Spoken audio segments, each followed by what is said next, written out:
This vacation home is exclusively for my parents. I won't let your parents use it." I was dumbfounded by my husband's remarks, having nonchalantly purchased $1 million vacation home.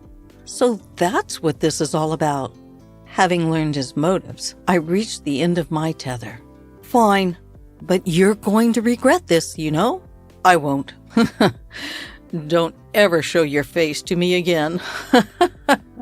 There he was, crossing his arms with a smug grin on his face. If that's how it is, then I won't hold back. I'll make sure he regrets it. My name is Kathy. I married my husband Robert 4 years ago, and we've been living as a couple.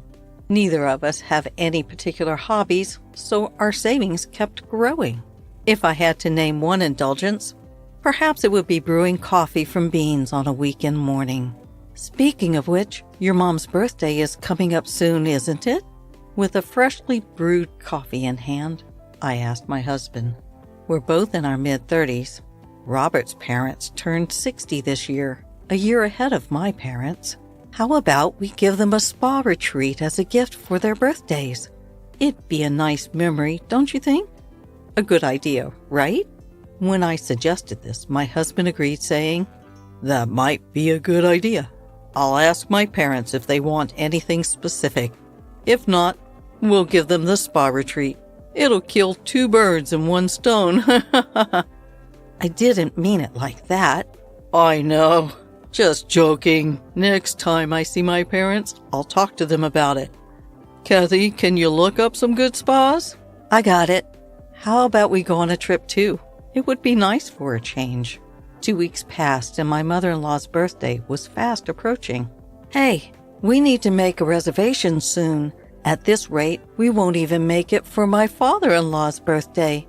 Did you talk to your parents?" In response to my hurried question, my husband answered leisurely, "Oh, did I not tell you? I've already asked their preferences, so it's fine. We don't need to book the spa retreat." Is that so? Then it's okay. But what did they say they wanted?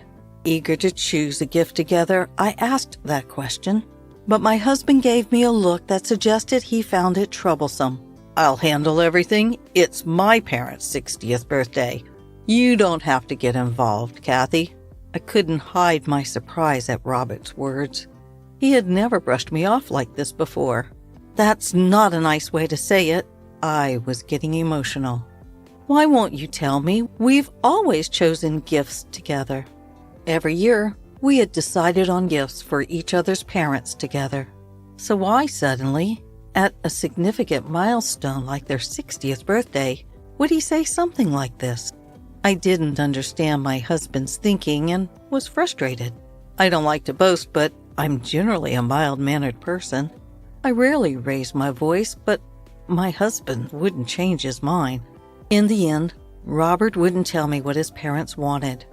Since then, there's been an uncomfortable atmosphere between us, and we only communicate about necessary matters. Even when we drink coffee brewed from beans, we remain silent. The day before my mother-in-law's birthday, my husband spoke to me for the first time in a while.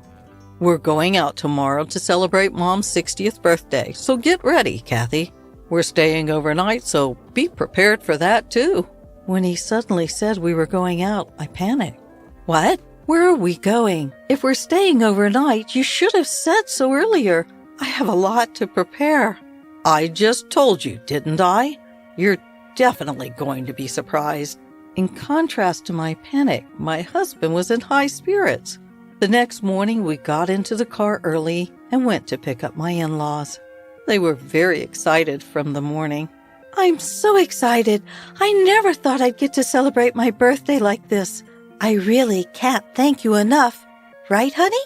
"Yes, indeed. Thank you so much, Robert, Kathy." No, happy birthday, Mom-in-law." I felt awkward because I hadn't been involved in choosing the present at all. Even when my in-laws expressed their gratitude, I could only respond vaguely. Then my husband said something. "Really, it's all thanks to Kathy." "Thanks." He was backing me up. I was really happy with my husband's consideration. We'd had been at odds recently, but it felt like we could go back to our old relationship. My gloomy feelings lifted, and I decided to enjoy the journey to our destination. We arrived at a beautiful cabin nestled in the woods. The entrance was spacious, and the living room was entirely glass, making it quite attractive. The cabin was surrounded by trees, giving it a harmonious feel with nature. There were 3 bedrooms and even a hot tub in the bath. "We're staying here? It's so lovely." I excitedly talked to my husband and apologized for my previous attitude. "I never thought Robert would choose a place like this. I don't think I could have found such a wonderful place. Leaving it to Robert was the right decision. I'm sorry, I've been so irritable lately." My excitement skyrocketed at the sight of the beautiful cabin.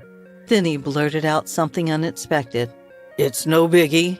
If I were alone, I wouldn't have been able to buy such a cabin. It's because of Kathy that I was able to buy it." "What?" And suddenly, I was at a loss for words. "Buy? What's he talking about?" As my head was filling with questions, my in-laws joined the conversation. "Thank you so much, Kathy. We never thought we'd get such a beautiful cabin." "Right? We were thinking about setting up a new home when we turned 60 and even considering living together. But remember, we decided not to live together, right? So we were like, we'd love a cabin, and we talked to Robert about it." From the beginning of our marriage, it's true that I declined to offer to live together once. I wanted to enjoy our life as a couple, and my in-laws were still in good health, so I thought it was too early for us to live together. Robert agreed with my thoughts, and we agreed to live together when my in-laws began to have difficulty with their lives. But I never expected them to ask for a new home as a present for their 60th birthday. Especially a cabin? That was going too far. Trying to control my rising panic, I asked my husband, "Robert, this is a joke, right? There's no way we could afford to buy such a lovely cabin. What's the point in springing a surprise on me? It's mother-in-law's birthday. The surprise should be for her." "It's not a joke. This is a genuine cabin that we bought." "What?" Upon hearing my husband's reply, everything went dark before my eyes. While I was in a state of shock, he continued, "Man, it really saved us. They said I couldn't get a mortgage on my own income. It was a good decision to get a joint mortgage." "Hold on a minute. I didn't hear anything about this." "I just told you. And it's not a bad thing for Kathy, is it? You just said it was a lovely cabin. It's ours." "That's not the issue, isn't it? How much did this vacation home cost you?"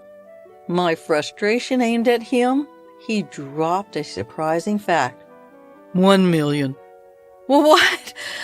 $1 million? It was for my parents' 60th birthday. I thought we'd splurge a bit," he said. The amount was more than I could have ever imagined, leaving me dizzy. As if to add insult to injury, my husband began to spill an astonishing fact. "We couldn't get a loan for $1 million property in both our names, so I used all the money we've been saving since our marriage, the joint account, as a down payment," he confessed. "What?" By this point, I was past beyond being shocked and was just plain dumbfounded. Why could he be so selfish without even consulting me? I couldn't understand it at all. Despite my shock, my husband continued nonchalantly. "Well, it's already bought. Can't do anything about it now. Besides, I took into consideration Kathy's option of not living together. Isn't that good enough? And this vacation home, we can do whatever we want with it. Our vacation times will be more fun, won't they?" His carefree attitude was nothing short of exasperating. But now that it's come to this, there's nothing we can do. Just as Robert said, this vacation home was indeed lovely, and our holiday enjoyment would increase. Fine, it's already bought, so there's nothing to be done. But you could have at least consulted me. I muttered resignedly. At that, my husband brightened up and laughed. That's more like it. I should have consulted you. I apologize. I wanted it to be a surprise for you too, Kathy. You're quite something, aren't you? Without my knowledge, Robert got a joint mortgage, even using our joint savings, but luckily, we don't have any big expenses coming up. I earn significantly more than Robert, and I have my own savings. Let's just accept it and think of it as a good purchase. Feeling resolved, I decided to enjoy the grand celebration for my mother-in-law's birthday party and a 2-day stay at the villa.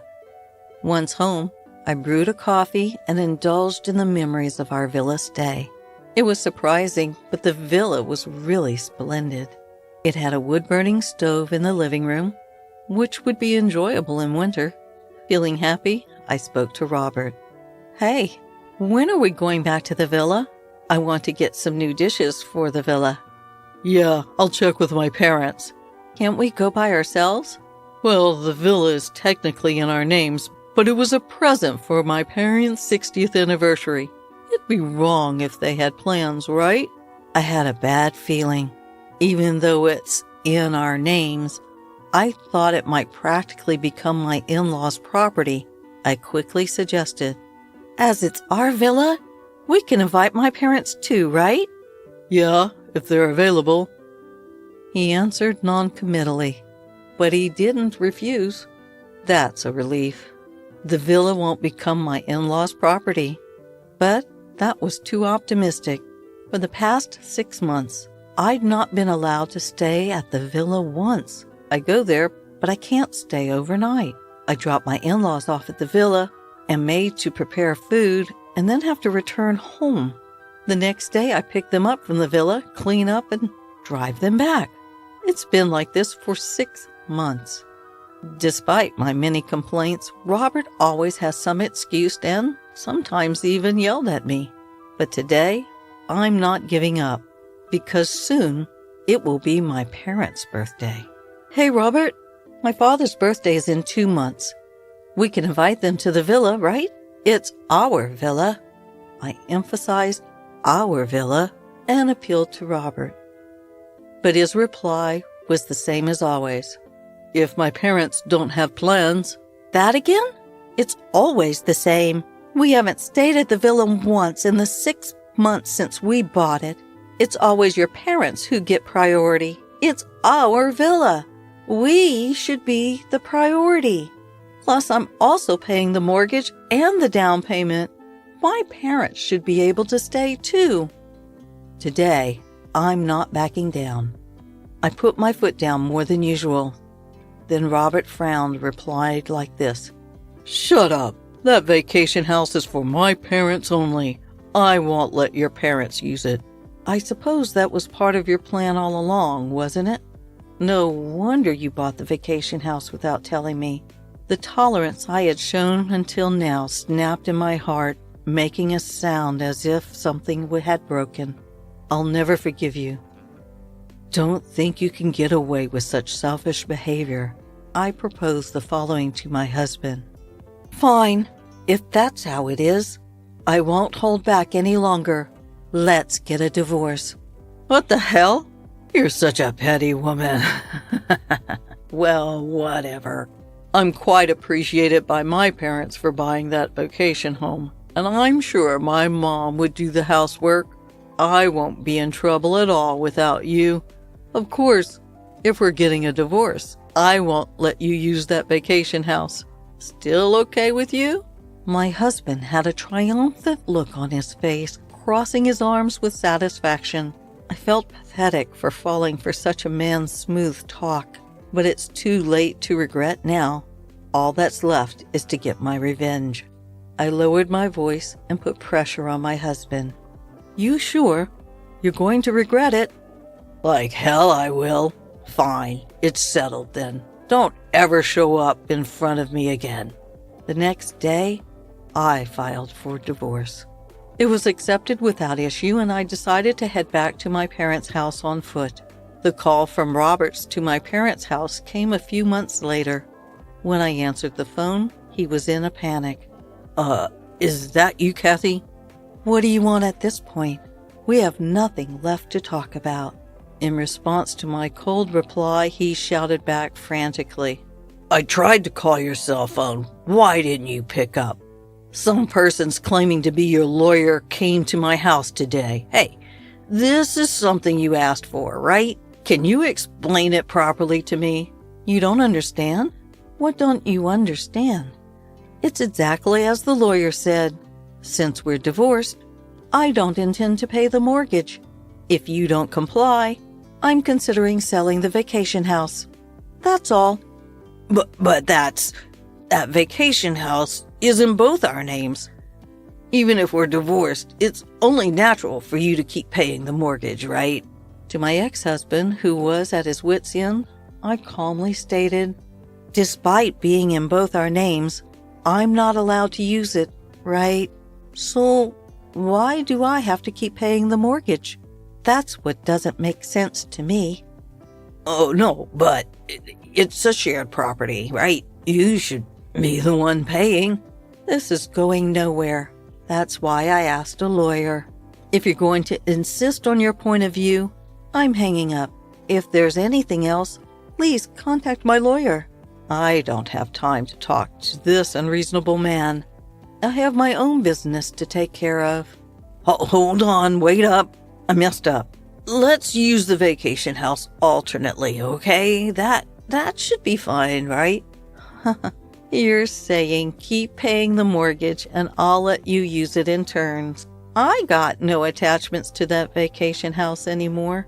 After all, I already bought a new one. Wait, what? Yes, I gifted the vacation house to my parents for their 60th birthday. It's not exactly a $1 million estate, but a cozy cottage that they love. Are we done here? I don't have time to be chit-chatting with you.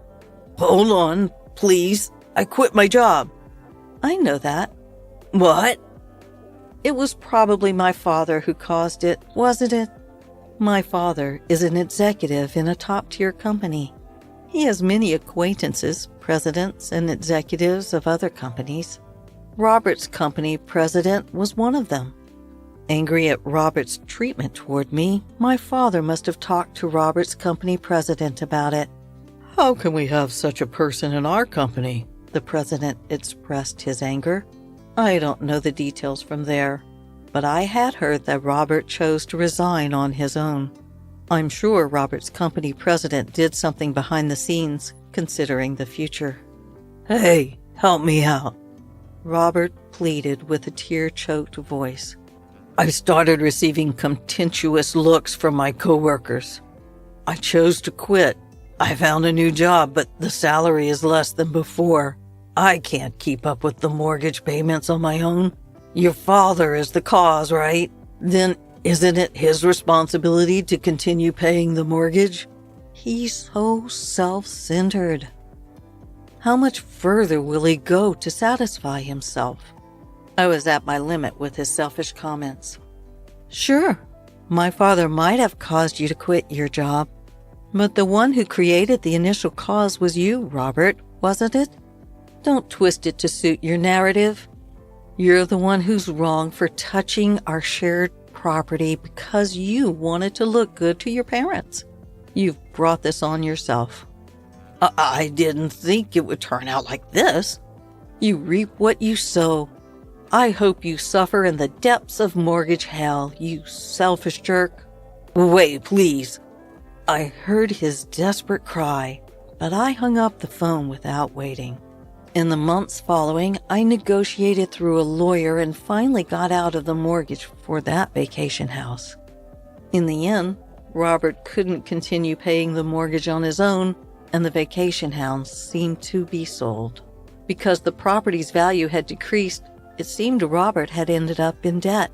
Even his in-laws were flabbergasted, and he is reportedly living a ragged life in a cheap apartment now.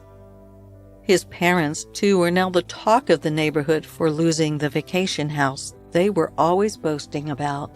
On the other hand, I'm leading a busy, fulfilling days as the vice president of my father's company. Now the happiest times or when the three of us visit the vacation house on our days off and relax with a cup of coffee.